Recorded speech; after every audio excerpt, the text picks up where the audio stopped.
Bonjour Pascal Prêtre. Bonjour. Aujourd'hui, j'aimerais que vous nous expliquiez si on doit comprendre notre problématique pour que l'hypnose fonctionne. Alors,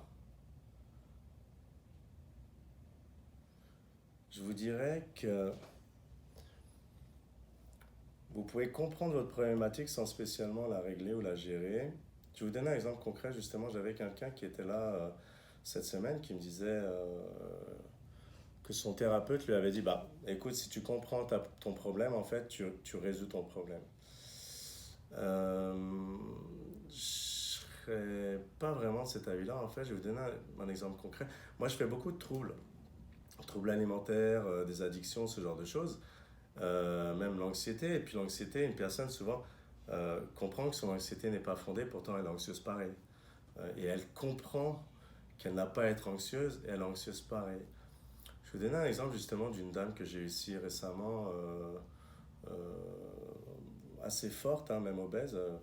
Et puis elle avait vraiment une addiction alimentaire en fait. Elle mangeait beaucoup de fast-food, elle buvait beaucoup de soda, beaucoup de jus de fruits, euh, comment dirais-je, processés en fait.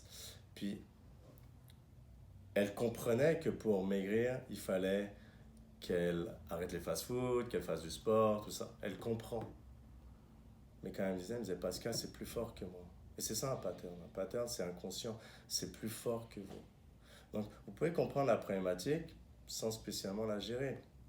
Encore une fois, je vous dirais, c'est ça qui est beau avec l'hypnose, c'est que vous n'avez pas spécialement besoin de la volonté pour gérer une problématique, parce que on va mettre en fait dans l'inconscient de nouveaux automatismes. Donc à partir du moment où vous avez de nouveaux automatismes, vous avez de nouvelles actions. Je vais expliquer inconscient, action, résultat, fonction des croyances en fait dans une vidéo précédente.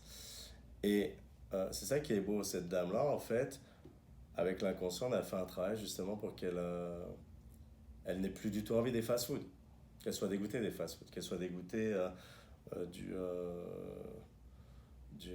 comment dirais-je, des jus de fruits, du soda, ce genre de choses. Puis elle n'a plus envie. Et c'est naturel, elle n'a pas besoin de volonté pour ça. Encore une fois, je vous dirais, pourquoi la volonté, ça ne fonctionne pas pour souvent gérer un problème ou le supprimer. Prenez un peu l'image d'un courant d'eau. Et en fait, la volonté, ce sera un peu comme nager à l'inverse du courant d'eau. Ça va marcher pendant une petite durée, mais dans le temps, ça ne fonctionne pas. Parce que la personne s'épuise. Elle est en combat continu pour justement supprimer un pattern qu'elle ne veut pas.